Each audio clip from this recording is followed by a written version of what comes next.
Welcome. আমাদের কালকে আমি বলেছিলাম যে আপার প্রাইমারির প্রচুর রিকোয়েস্ট আছে। আজকে আপার প্রাইমারি প্লাস এটাই আমাদের ইলেভেনের সেকেন্ড সেমিস্টারেও আছে, বা অন্য অন্য যারাই চাইল্ড সাইকোলজির মূল বেসিকে আজকে আমরা ডেভেলপমেন্ট সম্পর্কে জানবো। এসএলএসটি এডুকেশনের যেমন কাজে লাগবে, প্রাইমারি আপার প্রাইমারির সিলেবাসটাকে আমি ফলো করব। এটা প্রাইমারি টেটের ক্ষেত্রে, যে কোনো টেটের ক্ষেত্রেই কিন্তু খুব গুরুত্বপূর্ণ একটা টপিক আজকে আলোচনা করব, ডেভেলপমেন্ট এবং তার প্রিন্সিপাল, বিকাশ এবং তার নীতি। আমরা এমনভাবে জানবার চেষ্টা করব যাতে আমাদের মধ্যে একটা কনসেপ্ট তৈরি হয়ে যায়। বিকাশের চাইল্ড ডেভেলপমেন্ট সম্পর্কে প্রশ্ন উত্তরগুলো অনেক ক্ষেত্রে কনসেপচুয়াল আসে, ফলে ধারণাটা স্পষ্ট হওয়াটা খুব জরুরি। বিকাশ আমরা সবাই জানি, বিকাশটা আমরা প্রত্যেকেই জানি, কিন্তু আমরা আরেকটু ক্লিয়ার করবার চেষ্টা করবো আজকে, বিশেষ করে তার নীতিগুলোকে, প্রিন্সিপালগুলোকে। বিকাশ কি? বিকাশ হচ্ছে বয়স বৃদ্ধির সাথে সাথে আমাদের দৈহিক অঙ্গ প্রত্যঙ্গের বৃদ্ধির সাথে সাথে মানসিক, সামাজিক, নৈতিক, আধ্যাত্মিক সমস্ত দিকের যে ক্রিয়াশীল উন্নতির একটি প্রক্রিয়া, ধারাবাহিক একটি উন্নতির প্রক্রিয়া হচ্ছে বিকাশ। এখানেই একটা প্রশ্ন আসে যেটা যে স্যার তাহলে বৃদ্ধি আর বিকাশ কি এক? না, বৃদ্ধি হচ্ছে কি, বৃদ্ধির ইংরেজি হচ্ছে গ্রোথ। বৃদ্ধি মানে হচ্ছে শুধু বেড়ে ওঠা। এই যে বয়সের সাথে সাথে আমরা ছোট থেকে বড় হচ্ছি, প্রত্যেকটা শিশু একটা নির্দিষ্ট টাইমে এসে শূন্য থেকে বা জন্ম থেকে তার বৃদ্ধি হওয়া শুরু হতে হতে একটা সময় যেয়ে কিন্তু তার বৃদ্ধিটা কি হবে, থেমে যাবে। বড় হতেই থাকবে হতেই থাকবে, তাহলে তো সে চাঁদে আর চন্দ্রযান পাঠাতে হবে না, নিচ থেকেই কেউ 100 বছর বাঁচলে চাঁদ ছুঁয়ে ফেলতে পারতো। সেরকম না, একটা সময় থেমে যাচ্ছে। বৃদ্ধিটা শুধুমাত্র দেহের মধ্যে রয়েছে, ফিজিক্যাল এটা, কিন্তু বিকাশটা কিন্তু অনেক বড় একটি এরিয়া। দৈহিক দিকটাও আছে বিকাশে, কিন্তু দৈহিক বৃদ্ধিটাকে বাদ দিয়ে নয়, এই জায়গাটা ভালো করে বুঝতে হবে। এই দৈহিক কথাটা এসে দেহ থেকে, এই দৈহিকের সাথে সাথে অন্যান্য সমস্ত দিক, দেহের শুধু বেড়ে ওঠাটা বৃদ্ধি, দেহে তো শুধু বড় হলেও হবে না, তার সঞ্চালনগুলো জানা চাই। আমার হাত পা বেড়ে উঠলো, কিন্তু হাত আমি সূক্ষ্মভাবে সুই সুতো পড়াতে পারছি না, পেন ধরতে পারছি না। ছোটবেলায় শিশুদের পেন দিলে এইভাবে ধরবে, কিন্তু আমরা এই যে ধরে লিখতে পারছি, এইটা হচ্ছে সঞ্চালন। এই যে সঞ্চালনগত উন্নতিটা হচ্ছে বিকাশ। আমার শুধু পায়ে বড় হলে হবে না, পায়ে দৌড়ানোর কৌশলটা, সঞ্চালন করার দক্ষতা, আমার মুখ, চোখ, মুখ সবকিছু বড় হলাম, কিন্তু সঠিকভাবে কথা বলতে পারছি না। কথা বলতে পারাটা বিকাশ, বাচনিক বিকাশ। ক্লিয়ার? অর্থাৎ শুধু দেহের নয়, দেহের শুধু বড় হওয়াটা বৃদ্ধি, কিন্তু তার সঞ্চালনগত, তাকে কাজে লাগানোটা, অর্থাৎ বন্দুক কিনলাম, সেটা কেনা, বন্দুক চালানোটা, সেইটা হচ্ছে বিকাশ। অর্থাৎ শুধু বড় হলেই হবে না, সেটা সঠিক প্রয়োগ করতে পারাটা দক্ষতা। বিকাশ হচ্ছে একটি দক্ষতা, একটি কৌশল, একটি টেকনিক, একটি প্রসেস। তাহলে শুধু দৈহিক নয়, দেহের সাথে সাথে মানসিক, মানসিক কথাটা কোথা থেকে এসে? মন থেকে। এই যে চিন্তা, ভাবনা, কল্পনা, এইগুলো হচ্ছে মানসিক বিষয়, বয়সের সাথে সাথে বাড়ছে এবং সারা জীবন ধরে এগুলো আমাদের বাড়তে থাকে। সামাজিক, সমাজ থেকে সামাজিক, সমাজ বলতে কি, আমার চারপাশের মানুষজন হচ্ছে আমার সমাজ, তাদের সাথে মানিয়ে নেওয়া। ছোটবেলায় আমার একদম যখন ছোট থাকে একটা শিশু, তার পরিবার হচ্ছে তার সমাজ, আস্তে আস্তে তার প্রতিবেশীরা আসে, তারপরে সে স্কুলে যায়, সেখানে সহপাঠী, অন্যান্য বিদ্যালয়ের শিক্ষিকা, অন্যান্য যারা ছাত্রছাত্রী আছে, তারা তার পরিবেশের অংশ হয়। এইভাবে করে তার সমাজটা বড় হতে থাকে। সমাজে থাকতে গেলে আমাদের কতগুলো গুণ অর্জন করতে হয়, সেই গুণগুলো যে উন্নতি হচ্ছে সেটা হচ্ছে সামাজিক বিকাশ। নৈতিকতা, মোরালিটি, আমরা প্রত্যেকটা স্টেজ পরে আসবো, তার নৈতিক, তার আধ্যাত্মিক, এই যে সমস্ত দিকের উন্নতি, তাকেই বলা হচ্ছে বিকাশ। এটা জন্ম থেকে মৃত্যু পর্যন্ত সারা জীবন ব্যাপী। বৃদ্ধি একটা জায়গায় থেমে গেছে, বৈশিষ্ট্য আসার সময় আমরা ক্লিয়ার বলবো। তাহলে বিকাশ কি? বিকাশ হচ্ছে বয়সের সময়ের সাথে সাথে দৈহিক বৃদ্ধির সাথে সহ তার অন্যান্য সমস্ত দিকের ক্রমাগত বা ধারাবাহিক উন্নয়ন বা উন্নতির প্রক্রিয়াই হলো বিকাশ। বয়স বা সময়ের সাথে সাথে দৈহিকটাকে কিন্তু অ্যাভয়েড করছি না, দৈহিক সহ একজন ব্যক্তির তার অন্যান্য দিক বলতে মানসিক, সামাজিক, নৈতিক, আধ্যাত্মিক, প্রাক্ষবিক সমস্ত দিকের ক্রমাগত বা ধারাবাহিক উন্নতির কৌশলই হচ্ছে বিকাশ।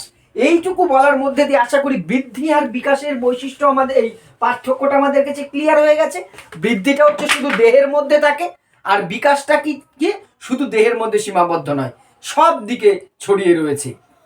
এবারে আমরা যখনই বিকাশের বৈশিষ্ট্যগুলো আলোচনা করব তখন দেখবো আমাদের কাছে বিষয়টি আরো ক্লিয়ার হবে। এবার আমরা বিকাশের বৈশিষ্ট্যগুলো যদি দেখি, প্রথম হচ্ছে বিকাশ হচ্ছে জীবনব্যাপী প্রক্রিয়া। জীবনব্যাপী, লাইফ লং প্রসেস।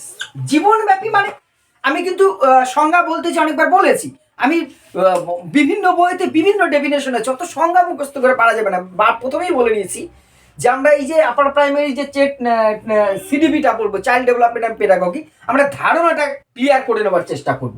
জীবনব্যাপী বিকাশ সারা জীবন ধরে চলে, অর্থাৎ আমার যে দৈহিক, মানসিক, সামাজিক, আধ্যাত্মিক যে উন্নতি, এটা কি হতে পারে কোনো একটা সময় যে থেমে যাবে? যে আমার দৈহিক উন্নতি, দেহের বৃদ্ধি, আমি বলছি বৃদ্ধি সময়ব্যাপী, বেড়ে ওঠাটা থেমে যেতে পারে, কিন্তু সঞ্চালনগত দক্ষতা সেটা কখনো থামতে পারে না। আমার মনের উন্নতি কোনোদিন থামতে পারে না। আমার সামাজিকতা, সমাজের কোনো একটা নতুন আচরণ আমি 80 বছর বয়সেও কেউ শিখতে পারে, তাই তো? কোনো একটা স্টেজে যেয়ে কিন্তু বিকাশ থেমে থাকে না। এই জন্য বলা হচ্ছে বিকাশ একটা জীবনব্যাপী প্রক্রিয়া, লাইফ লং প্রসেস। জীবনের কোনো একটি স্টেজে যে বলা যাবে না এর ডেভেলপমেন্ট কমপ্লিট হয়ে গেছে, না, ডেভেলপমেন্ট কোনোদিনই কমপ্লিট হয়ে যায় না। কন্টিনিউয়াসলি এটা কি করতে থাকে? এটা চলতে থাকে। থেমে যায় কি? থেমে যায় বৃদ্ধি, গ্রোথ। একটা সময় যে আমার থেমে গেছে, আর যতই চেষ্টা করি না কেন আর হাইট বাড়ানো সম্ভব নয়, কিন্তু আমি চেষ্টা করলে আমার স্কিল বাড়ানো সম্ভব। এটাকে বলা হচ্ছে জীবনব্যাপী প্রক্রিয়া। সেকেন্ড বৈশিষ্ট্য যদি আমরা দেখি, অনেকটাই কিন্তু একই রকম, নিরবিচ্ছিন্ন। নিরবিচ্ছিন্ন মানে যেটা আমি এখানে বলতে যে একটা ওয়ার্ড ইউজ করলাম কন্টিনিউয়াস, সেটাকে আলাদা করছি। বিকাশ একটা কন্টিনিউয়াস প্রসেস, মানে ধারাবাহিক। এটাকে আরো একটু বাংলায় বলা যায় নিরবিচ্ছিন্ন মানে ধারাবাহিক, কোনো বিচ্ছিন্ন নয়। এমন নয় যে আমার জন্মের পর থেকে এই 2 বছর অবধি বিকাশ ঘটলো, তারপরে 3 মাস আমার বিকাশ রেস্টে থাকলো, আবার 3 মাস পরের থেকে শুরু হলো, তারপরে 6 বছর অবধি চলে, বিকাশ আবার 4 মাস বা 3 দিন রেস্ট করলো, তারপরে আবার শুরু করলো। এটা হয় না। ঘন্টা, মিনিট, সেকেন্ডেরও রেস্ট হয় না। বিকাশ একটা নিরবিচ্ছিন্ন, ধারাবাহিক, এটা কন্টিনিউয়াস প্রসেস, একটার পর একটা, একটার পর একটা। ধরো আমরা যদি দেখি, একটি শিশু প্রথমে সে তার হাত পা নাড়ানো শিখছে। আমরা পরে যখন শৈশব বাল্য পড়াবো তখন ডিটেলসে আসবো। প্রথমে ছোট্ট শিশু কিন্তু তার দেহের একটা একটা অঙ্গ প্রত্যঙ্গ নাড়াতে পারে না, নাড়াতে গেলে তার ফুল বডিটাকে উল্টোতে হয়। তারপরে যাই হোক সে হামাগুড়ি দিয়ে শিখছে, দাঁড়ানো শিখছে, তারপরে হাঁটতে শিখছে, দৌড়তে শিখছে, লাফানো শিখছে, প্রত্যেকটা একটার সাথে একটা সম্পর্ক যুক্ত। তাহলে কি হচ্ছে? এটা একটা নিরবিচ্ছিন্নভাবে চলছে, কন্টিনিউয়াসলি চলছে। বিকাশ হচ্ছে একটি নিরবিচ্ছিন্ন প্রক্রিয়া, ঠিক আছে? থার্ড যেটায় আসবো আমরা, সেটা হচ্ছে বিকাশ। এর থেকে আমরা কি বুঝলাম? বিকাশ একটা কমপ্লেক্স প্রসেস, জটিল প্রসেস। বিকাশ কিন্তু কোনো সহজ বিষয় নয়। একটা ছোট্ট শিশু থেকে মহিরু হয়ে পরিণত হচ্ছে, একটা পূর্ণতা প্রাপ্তি মানুষে পরিণত হচ্ছে, সে কত কিছু অর্জন করছে। নিজেকে দিয়ে ভাবুন, আপনি কম কিছু অর্জন করেছেন এ জীবনে, অনেক কিছু শিখেছেন। আবার যতটুকু আমরা শিখেছি তার লক্ষ লক্ষ কোটি গুণ এখনো শেখা আমার অধরা আছে। কতটা অর্জন করতে পারবো আমরা কেউ জানি না, কিন্তু শিখেছিও তো অনেক। অর্থাৎ আমার অনেক ডেভেলপমেন্ট হয়েছে। টোটালটাকে একবার ভাবুন তো, কতটা কমপ্লেক্স। পৃথিবীর সবচেয়ে জটিল বিষয়ের মধ্যে আপনি একজন, আমি একজন। অর্থাৎ বিকাশের প্রক্রিয়াটা কিন্তু জটিল। একটা হলে আর একটা হবে, এইটা হলে তবেই সেটা হবে, সেটা হলে তবেই ওইটা হবে, ওইটা হলে ওইটা হবে। অর্থাৎ একটা কমপ্লেক্স সিস্টেমে চলছে। দাঁড়ানো শেখা, হাঁটা শেখা, কথা বলতে শেখা, চিন্তা করা শেখা, কল্পনা শেখা, অঙ্গ সঞ্চালন করতে শেখা, ছুটতে শেখা, প্রত্যুত্তর দিতে শেখা, কথা হজম করতে শেখা, কথা বলতে শেখা। এরকম হাজারো জিনিস আছে আমরা একটার সাথে আর একটা রিলেশন রেখে শিখছি। তাহলে বিকাশটাকে মোটেই একটা সহজ প্রসেস বলা যাচ্ছে না। মানব জীবনের অন্যতম একটি জটিল প্রক্রিয়া হচ্ছে বিকাশ। তারপরে যদি আমরা বলি বিকাশ ব্যক্তিগত প্রক্রিয়া বা ব্যক্তি বৈষম্য আছে। ব্যক্তিগত প্রক্রিয়া কথাটা আমি লিখলাম না। ব্যক্তিগত মানে কি? আমার নিজের পার্সোনাল জিনিস, সেই অর্থে না, আবার সেই অর্থে আমার ডেভেলপমেন্ট আমার পার্সোনাল, আপনার ডেভেলপমেন্টটা, তোমার ডেভেলপমেন্টটা তোমার বা আপনার পার্সোনাল। পৃথিবীতে যত কোটি মানুষ আছে তত রকম পার্সোনাল ডেভেলপমেন্ট আছে। কারোর সাথে কারোর হুবু মিলবে, কপি পেস্ট করা যাবে কারোর ডেভেলপমেন্টকে? একই বয়সে দুজনের বিকাশকে একরকম হতে পারে? তাদের ভাষা, তাদের হাঁটা চলা, তাদের কথা বলা, তাদের চিন্তা ভাবনা, তাদের সঞ্চালন ক্ষমতা হুবু এক হবে? যতই মিল থাক, 1 লক্ষখানা মিল যদি পান 10 লক্ষখানা অমিল খুঁজে পাওয়া যাবে। একটা মিল খুঁজে পাওয়া গেলে 10টাও মিল খুঁজে পাওয়া যাবে। প্রত্যেকের ডেভেলপমেন্টের প্রসেস প্রত্যেকের মতন হয়, কারোর সাথে কারোর মিলবে না, ব্যক্তিগত প্রভাব থাকে। এটাকেই বলা হচ্ছে, তাই বলা হচ্ছে বিকাশের বৈশিষ্ট্য ব্যক্তিগত প্রক্রিয়া। এখানে এক্সের সাথে ওয়ের, রামের সাথে শ্যামের, রহিমের সাথে মহিমের মিলবে এর কোনো মানে নেই, তফাৎ হওয়াটাই স্বাভাবিক। এটা হচ্ছে একটি ব্যক্তিগত প্রক্রিয়া। তারপরে যেটা বলছি পরিবর্তনশীল। বিকাশ আমাদের কি করে, জীবনে পরিবর্তন আনে তো না আনে না? পরিবর্তন জীবনে যেমন আনে, এর নিজেও একটা পরিবর্তনশীল প্রক্রিয়া। কেন পরিবর্তনশীল? বিকাশের তারতম্য ঘটে। ছোট বয়সে ডেভেলপমেন্টের একটা গতি থাকে, তারপরে দৈহিক ক্ষেত্রে যদি আমরা দেখি তারপরে একটু কমে যায়, আবার বাড়ে। উত্তীর্ণাব্দি আছে, অর্থাৎ একটা পরিবর্তনশীল। একই রকম ভাবে সারা জীবন চলতে থাকবে তা কিন্তু হবে না। বিকাশ হচ্ছে তাহলে কি একটি পরিবর্তনশীল প্রক্রিয়া। লাস্ট আর একটা বৈশিষ্ট্য বলছি, তারপর আমরা মূল জায়গাটায় যাব, বিকাশের যে নীতিগুলো আছে সেইগুলোতে যাব। বিকাশের এইটা কিন্তু আমাদের সিলেবাসে আছে, আমরা পড়বো এটা পরে, বিকাশের প্রভাব এখানে শুধু জেনে রাখবো, এইটা কিন্তু আমাদের সিলেবাসে আছে। বংশগতি, এনভায়রনমেন্ট অ্যান্ড হেরিডিটি, খুব সুন্দর টপিক, জেনে নিলে খুব ইজি। বিকাশের উপরে কিন্তু বংশগতি আর পরিবেশের প্রভাব আছে। বিষয়টা সংক্ষেপে এখানে জানি।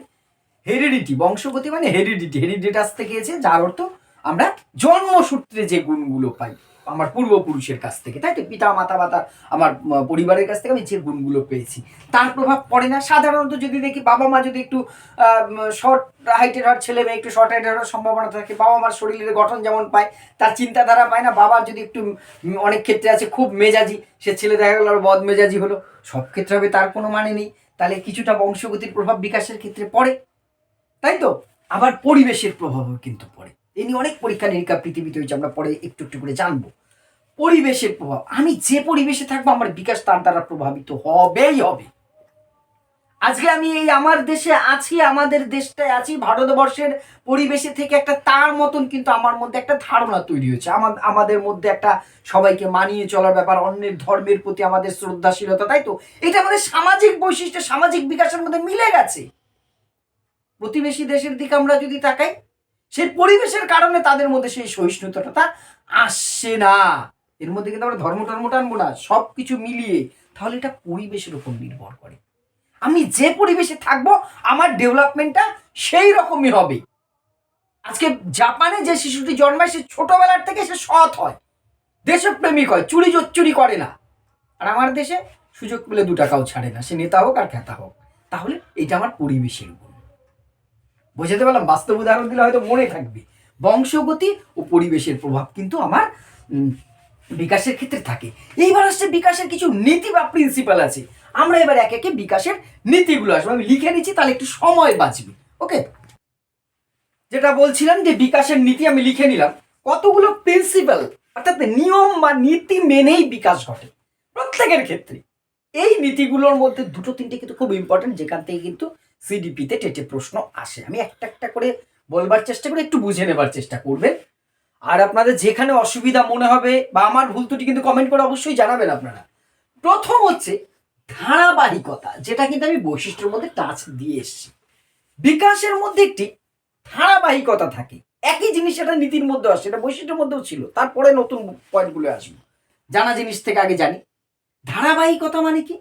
বিকাশটা একটা ধারাবাহিক প্রক্রিয়ায় ঘটে, অর্থাৎ এইটা ঘটলে তবেই ওইটা ঘটবে, ওইটা ঘটলে তবে এইটা ঘটবে, স্টেপ বাই স্টেপ আসে। যদি আমি দৈহিক বিকাশের ক্ষেত্রে দাঁড়াই, যেটা বললাম, প্রথমে শিশু কিন্তু মানে চিত হয়ে শোয়া থেকে কাত হয়ে উবু হওয়াটা আগে শিখবে, তারপরে সে বসতে শিখবে, তারপরে হামাগুড়ি দিতে শিখবে, তারপরে দাঁড়ানো, তারপরে হাঁটা, তারপরে দৌড়ানো। এমন নয় শিশু প্রথমে দৌড়ানো শিখে নিয়ে পরে এক সময় হলো বসা শিখবে, তারপরে একদিন উল্টানো শিখলো। এটা কখনো হতে পারে না। একটা ধারাবাহিকতা আছে, ওই নির্দিষ্ট ধারাবাহিকভাবে এটার পরেই ওটা আসবে। এই ধারাবাহিকতাটা মেনটেন করতেই হবে প্রত্যেকটা ক্ষেত্রে। আগে মুখ দিয়ে অস্পষ্ট বাবলিং করবে, তাই তো, অস্পষ্ট আওয়াজ করবে শিশু, তারপরে সে কিছু অর্থযুক্ত শব্দ মা বাবা দাদা আস্তে আস্তে আসবে, তারপরে সে কথা বলতে শিখবে। এই যে বাচনিক বিকাশ, কথা বলতে শেখাটাও একটা বিকাশ, বাচনিক বিকাশ বলে এটা, মেন্টাল ডেভেলপমেন্টের মধ্যে, মানসিক বিকাশের মধ্যে পরে আমরা জানবো। এই যে বাচনিক বিকাশ, ভাষা কথা বলাটা, তার কিন্তু কতগুলো ধারাবাহিকতা আছে। এমন নয় প্রথমে শিশুর জন্মে আতা গাছে তো তার পাখি ডালিম গাছে মৌ আগে শিখে নিলাম, পরে মা বলা শিখলাম, বাবা বলা শিখলাম, দাদা বলা, এটা হতে পারে না। শিশুর প্রথম ভাষাটা কি? কান্না। ভাষার বিকাশের সময় পড়াবো শিশুর প্রথম ভাষা হচ্ছে কান্না, কান্নাই সব কিছু, তাই তো? তাহলে প্রত্যেকটা কিন্তু ধারাবাহিকতার মধ্যে। কান্না আগে শিখবে তবেই হাসতে শিখবে, আগে হাসতে শিখবে পরে কান্না শিখবে, এটাও হবে না শিশুর ক্ষেত্রে। তাহলে ধারাবাহিকতা, এটাকে বলছে ধারাবাহিকতার নীতি, খুব ইম্পর্টেন্ট। মস্তিষ্ক থেকে পায়ের দিকে যায়, ঠিক আছে? মস্তিষ্ক থেকে পায়ের দিকে যায়, যেটাকে সেফালাকডাল বলছে, ঠিক আছে? এই এই নীতিটা কিন্তু খুব ইম্পর্টেন্ট। এই যে বিকাশের দুটো নীতি আছে, এই যে এইটা বলবো এরপরে, প্রক্সিমিডিস্টাল আর হচ্ছে সেফাকাল। এই যে এই দুটো বিকাশের অন্যতম নীতি হচ্ছে মস্তিষ্কের থেকে পায়ের ডেভেলপমেন্ট মাথার দিক থেকে ধীরে ধীরে পায়ের দিকে যায়। অর্থাৎ প্রথম বিকাশ শুরু হয় হেড অফিসে। এই হেড অফিসের ডেভেলপমেন্ট না করে ব্রাঞ্চ অফিসের কিছু হয় না। অর্থাৎ সরল রেখায় যাবে কিন্তু নিচের দিকে যাবে, উপর থেকে নিচে, এইটা মাথায় রাখবেন। উপর থেকে নিচের দিকে যাবেন বিকাশ সবসময়। অর্থাৎ মস্তিষ্কের ডেভেলপমেন্ট আগে শিখবে। এই মস্তিষ্কের ডেভেলপমেন্টকে যদি আমি দৈহিক দিকে, দেহের দিকে কনভার্ট করি, আগে শিশু ঘাটটা নাড়ানোটা, মাথাটা নাড়ানোটা শিখবে, এটাই স্বাভাবিক। তারপরে সে চোখের পলক থেকে শুরু করে পরপর পরপর পরপর তার আসবে অঙ্গ সঞ্চালনগত বর্ণনা। অর্থাৎ ইন্টারনাল যে ডেভেলপমেন্ট, শৈশবকাল, আমরা শৈশব, বাল্য, কৈশোর সমস্ত স্টেজ পড়বো, শিক্ষা স্তর পড়বো, খুব ভালো লাগবে আশা করি। সেই মস্তিষ্কের ইন্টারনাল যে ডেভেলপমেন্ট, সেটাও কিন্তু অন্য অন্য পার্টের থেকে আগে ঘটে। অর্থাৎ এই মস্তিষ্ক থেকে পায়ের দিকে বিকাশ যাবে প্রত্যেকের ক্ষেত্রে। এমন নয় যে আমার পায়ের আগে মেসির মতন পায়ের গঠন হয়ে গেল তারপরে মাথার গঠন হবে, তা কিন্তু নয়। তারপরে যেটা আসছে কেন্দ্র থেকে পরিধির দিকে, যেটাকে কি বলা হয়? প্রক্সিমোডিস্টাল বিকাশ।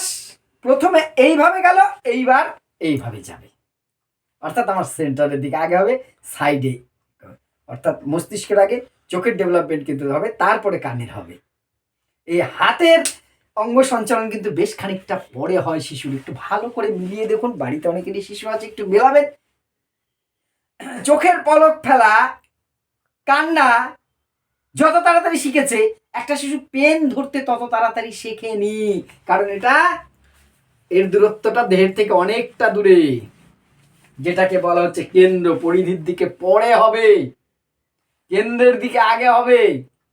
যেমন উপরে আগে হয়েছে, নিচে পরে হয়েছে, ঠিক তেমনই কেন্দ্রের ডেভেলপমেন্ট আগে, পরিধির ডেভেলপমেন্ট পরে। একটু ভালো করে দেখবেন, শিশু বেশ খানিকটা বড় হয়ে যায়, পেন দেবেন এইভাবে ধরে মুখে দিচ্ছে, সে যে এইটা এইভাবে ধরতে হয় এটা অনেক পরে এসছে, ততদিনে তার কিন্তু চোখ কান নাকের ডেভেলপমেন্ট অনেক বেশি হয়েছে। তাহলে এটাকে বলছে তো আপনার যে প্রক্সিমা ডিস্টাল, অর্থাৎ কেন্দ্র থেকে পরিধির দিকে বিকাশ কিন্তু হয়। এটা একটা নীতি, এটা একটা প্রিন্সিপাল। সাধারণ থেকে বিশেষ ডেভেলপমেন্ট সবসময় সাধারণ, জেনারেলাইজেশন আগে, স্পেশালাইজেশন পরে হয়। প্রথমে সাধারণ ডেভেলপমেন্ট গুলো হয়। প্রথমে শিশু যখন এই দিক থেকে ওই দিক থেকে যায়, তাকে হোল বডিটাকে উল্টে নেয় শিশু, শুধু ঘাটটাকে বা চোখটাকে আমাদের মতন এইরকম কিন্তু শিশু করতে পারে না। তাকে করতে গেলে টোটাল, মানে সাধারণ টোটালটাকে নিয়ে উল্টাতে হবে। এইভাবে করে আমরা এইভাবে নিয়ে যেতে পারছি, আবার এইখানে তাকিয়ে থেকে দেখতে পাচ্ছি, এইটা কিন্তু শিশুর ক্ষেত্রে হয় না। এটা স্পেশাল ডেভেলপমেন্ট। আপনার জেনারেল আর সব শুধু উল্টে দেয়, তাকে ঘুরতে গেলে পুরোটা। অর্থাৎ সাধারণ জিনিসগুলো সে আগে সব, আমরা কনসেপ্ট ধারণা বলে একটি টপিক আছে আমার সাইকোলজি, পরে সময় পেলে এক সময় আলোচনা করবো, সেখানে দেবো। প্রথমে বিশেষীকরণ পরে আসে, সামান্যীকরণটা পরে আসে, সাধারণ যে বিষয়টা জ্ঞানটা, পাখি মানে সবাই পাখি, স্পেশাল করাটা পরে আসে। সে হাঁস মুরগিকেও পাখি বলে, কাক বা যাই আসে তাকেও পাখি বলে। এইবার এটা শালিক, এটা কাক, এটা বক, এটা হাঁস, এটা মুরগি, এটা কাকাতুয়া, সেইটা শিশু অনেক পরে শেখে। পাখি এই ধারণাটা সহজে হয়, কিন্তু স্পেশালাইজেশনটা পরে হয়। গরুও গরু, ছাগলও গরু, কুত্তাও গরু, ছোটবেলায় সব এক, চারটে পা আছে মানে সবই বোধ হয় এক, কিন্তু ধীরে ধীরে আলাদা হয়। ম্যা কোনটা, হাম্বা কোনটা, ম্যাও কোনটা, কুত্তা কোনটা, এই যে জিনিসটা আলাদা। স্পেশালাইজেশনটা পরে আসে, সাধারণটা, কমনটা স্বভাবই। অর্থাৎ সাধারণ ডেভেলপমেন্টটা, ধারণার বিকাশটা আগে হবে, স্পেশালাইজেশনটা হবে পরে। ওকে, পূর্বাভাসযোগ্য, ভেরি ইম্পর্টেন্ট। বিকাশের একটা পূর্বাভাস পাওয়া যায়। আচ্ছা ছেড়ে দিন, বিকাশ টিকাশ পড়ছি ভুলে যাই আমরা। অনেক সময় শিশুদের দেখে আমরা ট্যালেন্টেড হবে, কি তার এক্স রে রিপোর্ট দেখেছি নাকি তার আইকিউ টেস্ট করে তার রিপোর্ট দেখে আমি বলছি, তার ডেভেলপমেন্ট থেকে এই ছেলেটা খুব লম্বা চড়া হবে, বাবা মায়ের মতো হবে, কিন্তু বাবা মার মতো হবে না, খুব স্মার্ট। অনেক সময় ভবিষ্যৎবাণী করি আমরা কি দেখি, তার বিকাশগত বৈশিষ্ট্য দেখেই। অর্থাৎ ডেভেলপমেন্ট একটা তার পূর্বাভাস দেয়, এর দৈহিক বিকাশটা ভালো হতে পারে, এই ছেলেটির দ্বারা স্পোর্টস হবে, এই ছেলেটি ভালো আবৃত্তি করতে পারবে, এ ভালো একটা বাচিক শিল্পী হতে পারে, এর গলাটা ভালো, গান গাইলে খুব উন্নতি করতে পারে, আর্ট ভালো করতে পারে, আর্ট স্কুলে দিলে ভালো হয়, একটু দাবা খেলার প্র্যাকটিস করলে এর দ্বারা হবে। কি দেখে বলছি আমরা, তার বিকাশ দেখে। অর্থাৎ বিকাশ একটা পূর্বাভাস দেয়। বিকাশ একটি শিশুর, একটি ব্যক্তির পূর্বাভাস পাওয়া যায় যে ভবিষ্যৎ সে কোন দিকে যেতে পারে, তার বিকাশটা কেমন হতে পারে, ভালো হতে পারে, বাচাল হতে পারে, না কি হতে পারে, তার একটা পূর্বাভাস পাওয়া যায়। নেক্সট, অভিমুখ। প্রত্যেকটা বিকাশের একটি অভিমুখ থাকে, ওয়ে থাকে, তাই না? একটা অভিমুখ ছাড়া আমরা বিকাশ করি না। অর্থাৎ একটা শিশু বারবার সোজা হতে যাচ্ছে, তার একটা অভিমুখ, সে দাঁড়ানো শিখছে, পড়ে যাচ্ছে তবু যাচ্ছে, সে হাঁটতে শিখতে চাইছে। অর্থাৎ প্রত্যেকটা ডেভেলপমেন্টের করছে, একটি শিশুর সাথে কথা বলার বিকাশ ঘটতে চাইছে। অর্থাৎ প্রত্যেকটা ডেভেলপমেন্টের একটা নির্দিষ্ট অভিমুখ থাকে, এই দিকে আমি যেতে চাইছি, এই জন্য আমার বিকাশটা আমি ঘটাতে চাইছি। বিকাশ কিন্তু একটা চেষ্টিত প্রক্রিয়া, এমনি এমনি হয় না। চেষ্টা না করলে এমনি বৃদ্ধি হচ্ছে নর্মাল প্রক্রিয়া, শুয়ে থাকলেও বয়স বাড়লে একটু বড় হবে, কিন্তু বিকাশ চেষ্টিত প্রক্রিয়া, আমার চেষ্টার দরকার আছে। আর এই প্রত্যেকটা চেষ্টা আমি কেন করি, একটা নির্দিষ্ট অভিমুখ আছে বলেই করি, একটা অভিমুখে আমার চেষ্টাটা হয়। নেক্সট লাস্ট পয়েন্ট যেটা বলতে, আন্তঃরিলেশন, আন্তঃসম্পর্ক থেকে। প্রত্যেকটা ডেভেলপমেন্ট একটার সাথে, এই এক্স এর সাথে ওয়াই, ওয়াই এর সাথে জেড, জেড এর সাথে এ, প্রত্যেকটার সাথে প্রত্যেকটার একটা কি আছে, এর সাথে এর, এর সাথে তার, প্রত্যেকের সাথে প্রত্যেকের সম্পর্ক আছে। অর্থাৎ আমার হাঁটতে শেখার সাথে দৌড়ানো, কথা বলার সাথে চিন্তা ভাবনা, ঠিক আছে, হাত নাড়ানোর সাথে কলম ধরা, প্রত্যেকটা বিকাশ একটির সাথে আরেকটি ভেতরে ভেতরে সম্পর্কযুক্ত।